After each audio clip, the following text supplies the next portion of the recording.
Bonjour, je vous emmène vous balader sur le lac de Galilée aujourd'hui avec un texte qui se trouve dans l'évangile de Matthieu, chapitre 14, versets 22 à 33.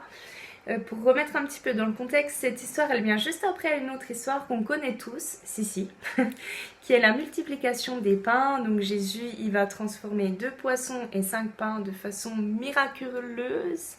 Il va les multiplier pour nourrir 5000 personnes. Les disciples assistent à ce miracle. Et puis c'est aussi une occasion d'en connaître un petit peu plus sur Jésus, de voir que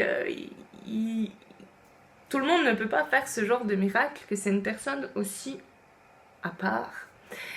Et juste après ça, donc on va le voir dans cette histoire, Jésus oblige les disciples à monter dans une barque et il les oblige à quitter la rive qu'ils connaissent, sur laquelle ils sont installés confortablement, pour rejoindre une autre rive. Donc on peut s'identifier à eux au travers du fait que ils sont obligés de quitter leur zone de confort. Et nous en ce moment, avec ce qu'on vit, ces temps de confinement, de coronavirus, on est aussi obligés de quitter notre zone de confort.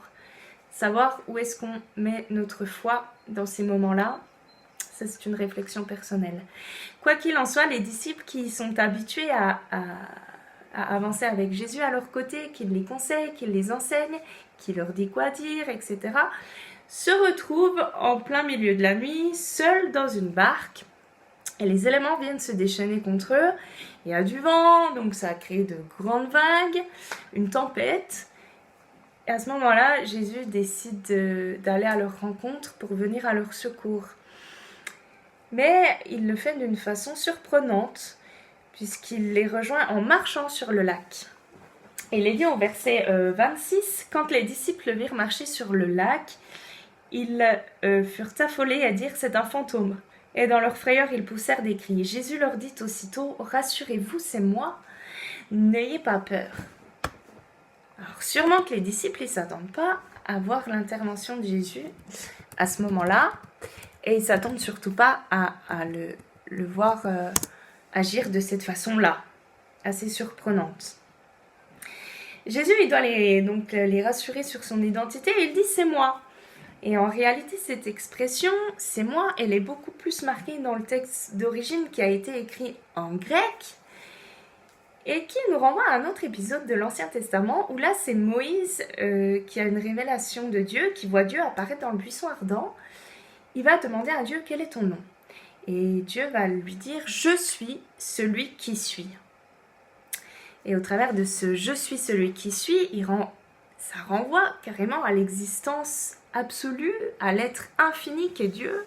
Il est celui qui est, qui sera, en qui toutes choses sont pleinement. Et quand Jésus il utilise ce « c'est moi », il évoque Dieu lui-même, l'expression elle est identique au nom de Dieu qui est révélé à Moïse dans l'Ancien Testament. Jésus, donc, il laisse entendre par là qu'il est la présence même de Dieu qui vient sauver les disciples. Et il va révéler, grâce à cette trompette, il va révéler sa divinité.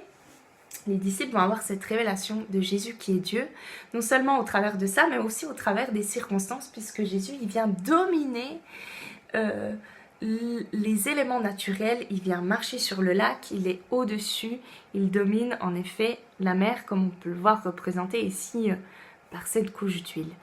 Il est donc maître des éléments, des événements, il calme la tempête et vous savez que nous dans nos tempêtes parfois on ne s'attend pas à voir apparaître Dieu, on se sent seul et même si on s'attend à voir l'intervention de Dieu, eh bien, parfois Dieu, il se révèle à nous, il nous rejoint, ou il intervient d'une façon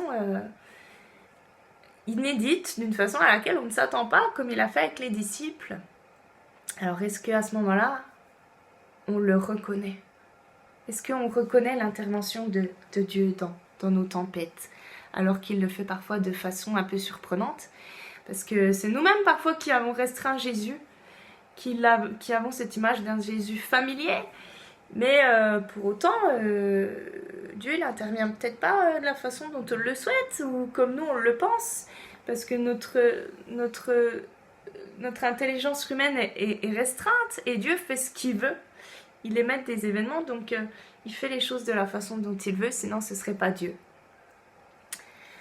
Alors on le voit hein, d'ailleurs que le Jésus qui se révèle, la façon dont il se révèle dans les évangiles et la façon dont il se révèle par exemple dans Apocalypse est totalement différente et pourtant c'est toujours ce même Jésus. Alors pour toi qui peut-être ne connais pas Jésus, qui n'a pas eu cette révélation de Jésus qui est Dieu, et pourtant c'est un fait, il est Dieu qui est souverain de tout événement, de tout élément, mais il veut aussi se révéler à toi peut-être d'une façon inattendue, parce qu'il veut être le souverain de tes tempêtes à toi personnelles, toi qui ne le connais pas encore peut-être personnellement. Il veut être maître et souverain et sauveur de ta vie, de tes circonstances, de ton cœur. Et il te tend la main aujourd'hui, comme il a tendu la main à Pierre dans ce même passage que je ne vous ai pas lu, où il invite Pierre à le suivre par la foi. Et quand il doute un peu, Jésus lui retend la main avant qu'il ne coule. Eh bien, Jésus te tend la main. Et si pendant ta tempête, cette tempête qu'on vit tous au travers de ces circonstances particulières, tu reconnais humblement dans ton cœur qu'il y a des choses qui t'échappent et que tu ne peux pas tout contrôler toi seul à ton échelle humaine, mais qu'il y a quelqu'un, il y a Jésus qui est maître, souverain des choses, qui veut s'inviter dans ta vie, eh bien, tu peux aujourd'hui lui laisser cette opportunité parce qu'il demande ton autorisation. Lui, il t'aime. Il veut venir calmer tes tempêtes, eh bien tu peux lui ouvrir ton cœur et lui dire « Seigneur, je veux bien que tu te réveilles à moi comme souverain, comme Dieu, alors que c'était peut-être pas le cas maintenant, alors que peut-être je t'avais restreint ou que je te connais pas plus que ça. Oui, je t'invite dans ma vie, dans mon cœur à venir régner dans mes circonstances. Et je veux te suivre par la foi. » Et je vous laisse cette réflexion. Qu'est-ce que j'ai pu apprendre déjà dans le passé sur Dieu et sur moi-même lorsque je vivais une tempête dans ma vie. Et avec cette prière, apprends-moi, Seigneur, hors de mes zones de confort, à te connaître et à te reconnaître. À bientôt.